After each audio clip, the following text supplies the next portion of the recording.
For 13 days, Benjamin Netanyahu said nothing, not a single public address, not a press conference, not even a brief statement to reassure the Israeli public that their government was in control. 13 days of war, 21 waves of Iranian missile attacks, cluster munitions falling on Tel Aviv, interception rates collapsing, and the Prime Minister of Israel was silent. Then, on day 14, he appeared. The speech lasted 11 minutes. He stood behind a lectern, Israeli flag behind him, and delivered what his office called a message of strength and resolve. He spoke about Israeli resilience. He praised the IDF. He promised victory. And he said absolutely nothing about the one number that matters most. How many Arrow interceptors does Israel have left? Let me tell you why that omission is the entire story. Netanyahu's 13-day silence wasn't about optics. It wasn't about waiting for the right moment to project strength. It was about mathematics. Specifically, the mathematics of defensive attrition that Israeli military planners have been calculating in real time as Iran's missile barrages depleted stockpiles faster than anyone predicted. The silence was the sound of generals telling their prime minister that the numbers don't work anymore. Here's what we know happened during those 13 days. Iran launched 21 separate waves of attacks under Operation True Promise 4. The attacks included ballistic missiles, cruise missiles, and drone swarms. Israeli air defense systems, Iron Dome for short-range threats, David's Sling for medium range, and Arrow for long-range ballistic missiles, fired continuously.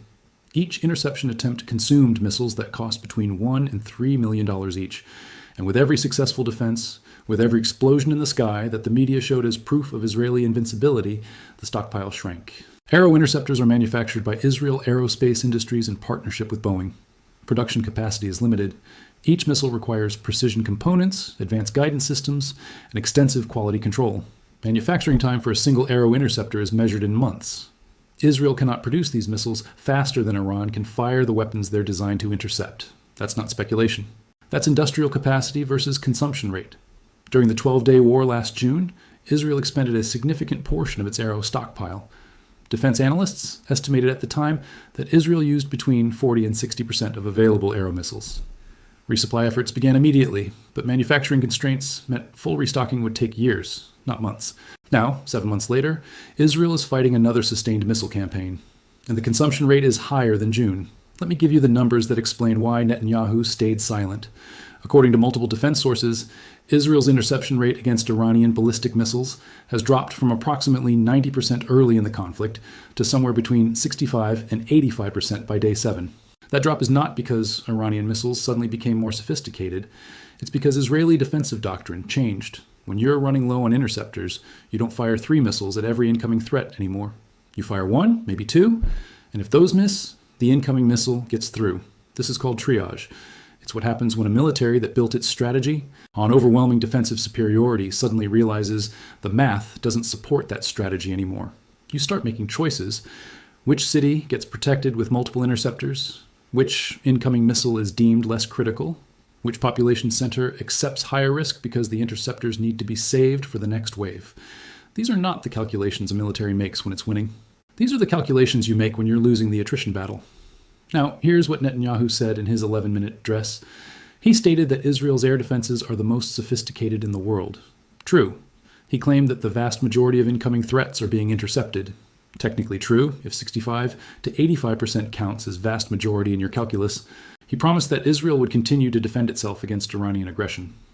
Also true. What he didn't say is how long Israel can continue to defend itself at current consumption rates.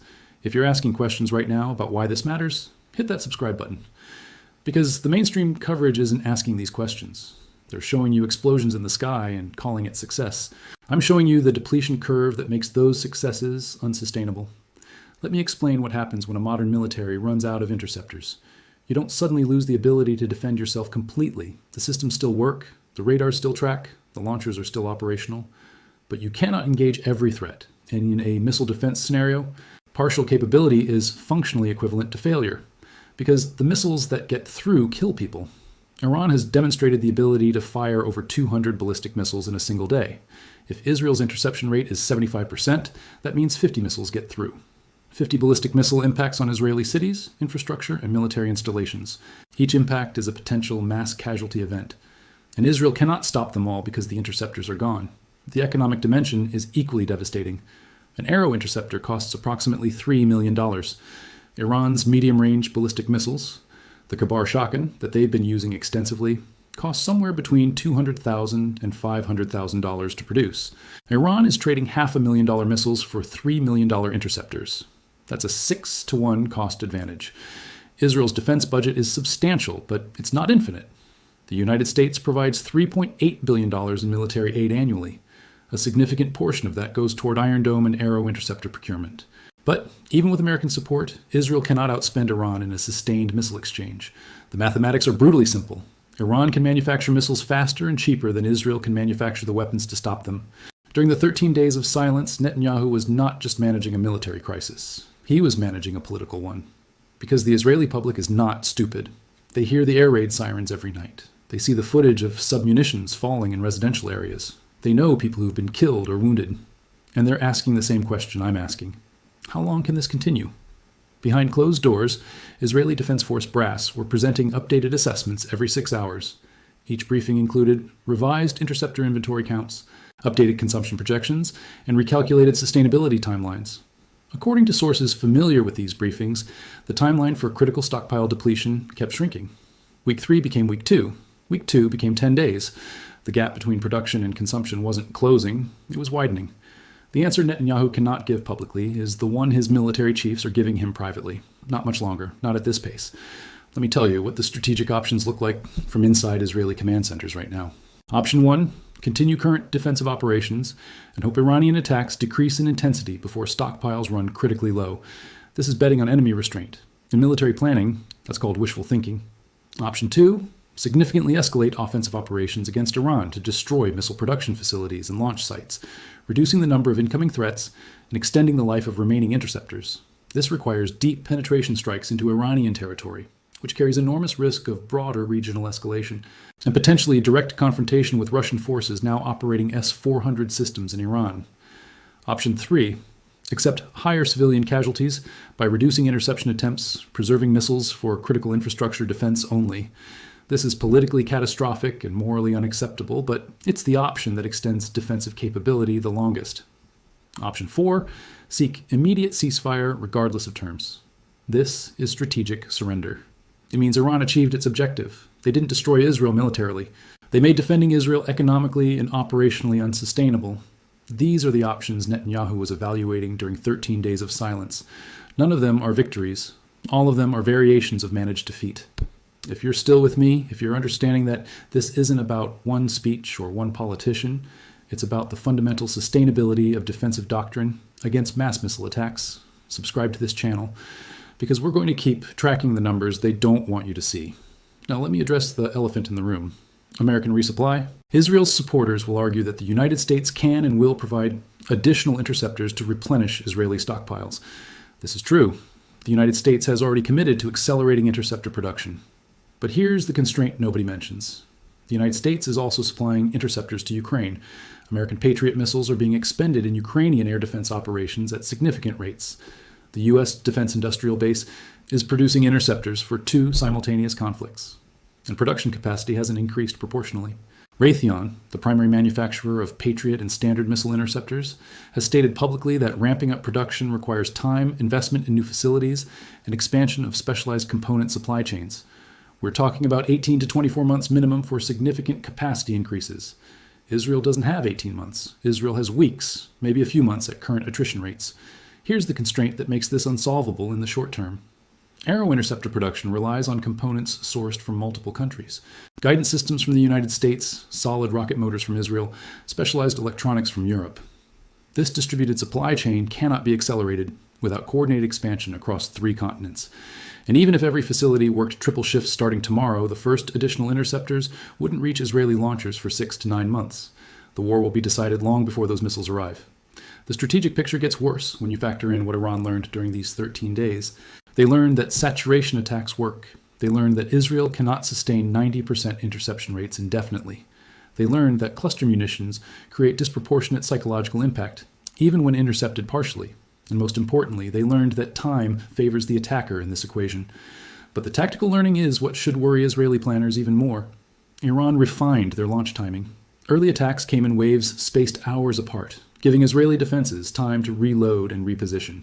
By day 10, the spacing tightened to 30-minute intervals. This forces continuous engagement, preventing reload cycles and maximizing interceptor consumption per hour. Iran also adjusted their mix ratios. They discovered that launching cheap drones 15 minutes before ballistic missiles forces Israel to expend short-range interceptors first, depleting the cheaper systems before the expensive threats arrive. This is doctrine evolution in real time. Every day this conflict continues, Iran's relative position improves. Not because they're winning battles, because Israel is consuming irreplaceable resources, defending against replaceable attacks. This is not a war where superior technology guarantees victory. This is a war where industrial capacity and resource depth determine outcomes. And in that contest, Israel is not winning. Let me show you what Netanyahu's speech revealed through what it didn't say. He didn't provide casualty figures. Official Israeli sources have confirmed at least 8 civilian deaths, and over 3,200 hospitalizations. But Netanyahu didn't mention these numbers. He didn't explain why cluster munitions, banned under international humanitarian law, are falling on Tel Aviv. He didn't address reports that interception rates have dropped by 25 percentage points in 1 week. Instead, he spoke in generalities about Israeli strength and determination. This is the language of political messaging, not strategic reality. When a leader spends 13 days silent during active conflict and then emerges to deliver platitudes rather than details, it tells you one thing. The details are too damaging to share. Here's the detail I want you to focus on. The time gap. 13 days is an eternity in modern warfare. During World War II, entire campaigns were decided in 13 days. In the age of 24-hour news cycles and instant communication, a wartime leader going silent for nearly 2 weeks is extraordinary. It means the situation was too fluid, too uncertain, or too bad to comment on. I believe it was all three. Israeli air defense systems were being tested beyond their design parameters. Stockpile calculations were being revised daily as consumption rates exceeded projections. And military planners were delivering assessments that no politician wants to hear. We can't sustain this. The footage from Netanyahu's speech shows something else that matters. He looked tired, not just physically exhausted, though he clearly was. Tired in the way people look when they know the options available are all bad, and they have to choose the least catastrophic one. That's not the expression of a leader confident in victory. That's the face of someone managing decline. Now, Iran responded to Netanyahu's speech within hours. Their statement was brief and pointed. They said Netanyahu can make speeches, but speeches don't stop missiles. They're right. And that's the entire problem. Israel has built the most sophisticated air defense network in the world. They've spent billions developing and deploying systems that can intercept threats across multiple layers of engagement envelope. And it's not enough. Not against an adversary willing to fire hundreds of missiles over sustained periods. This is the strategic lesson that every military on Earth is learning right now. Offense is cheaper than defense in the missile age, always. An interceptor will always cost more than the missile it's designed to stop. A defensive network will always be more expensive to operate than an offensive missile force. And in extended conflicts, the attacker's cost advantage compounds over time. China is watching this and recalculating Taiwan scenarios.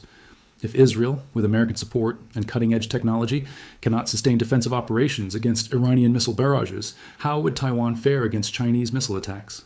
The parallels are obvious. Russia is watching and applying lessons to Ukraine. North Korea is watching and updating its doctrine for potential conflict with South Korea. Netanyahu's silence wasn't just about Israeli domestic politics. It was a global demonstration of a new strategic reality. Missile defense works, but not well enough, not cheaply enough, and not sustainably enough to negate the offensive missile threat. Let me close with this. Netanyahu is alive. He finally spoke. And his speech told us more through what it omitted than what it included. Israel's interceptor stockpiles are depleting faster than they can be replaced. Interception rates are dropping. Casualties are mounting. And the mathematics of attrition favor Iran. None of this means Israel will lose this war militarily. But it does mean Israel cannot win it defensively. The next phase of this conflict will be determined by whether Israel escalates offensively to destroy Iranian missile capabilities at the source, or accepts a new reality where perfect defense is impossible and some missiles will always get through. Both choices have catastrophic implications. And Netanyahu's 13 days of silence were spent calculating which catastrophe is less existential. Share this video, because the story being told on mainstream media is about one politician's speech. The story I just told you is about the failure of defensive doctrine against mass missile attacks. Both are true. Only one explains what happens next. Subscribe if you want to keep seeing the numbers behind the headlines, because this war is being fought in procurement rates and stockpile calculations as much as it's being fought in the skies over Tel Aviv. And those numbers don't lie. Israel is running out of time, running out of missiles, and running out of options. Netanyahu's silence just told us he knows it.